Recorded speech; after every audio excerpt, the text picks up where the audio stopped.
await those who are working this investigation. Brian? Wolf, tonight, so many obstacles facing the recovery teams. Officials are telling us the terrain is steep, rugged, unstable, so unstable that investigators at the site have to be tied to one another. That makes it more difficult to find debris, to find remains, any clues that can tell investigators and the victims' families how this plane went down. Tonight, investigators are mapping the debris field in the French Alps, where the aircraft is described as obliterated. Recovery teams are struggling to get to the wreckage, spread far apart, starting at an altitude of about 6,000 feet.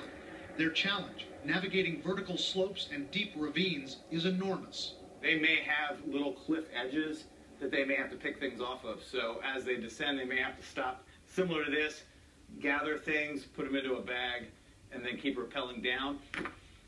Dave Jacobin, a high-altitude mountaineer, has climbed stark peaks just like those in the Alps. You're going to slide like this, so you're going to go down. We rappelled with him off cliffs, into ravines, to see what the recovery teams are up against.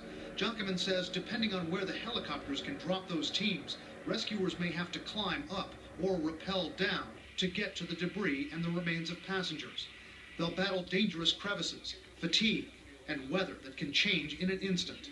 It could be sunny and a bluebird day, and an hour later clouds are coming over a ridge that you didn't see. Next thing you know, it's blowing 20, 30, 40 miles an hour and snow's coming down on you, rain's coming down on you. That will negate any kind of helicopter activity. Those conditions stand between investigators and their ultimate goal, to examine pieces of this plane and determine what happened to it.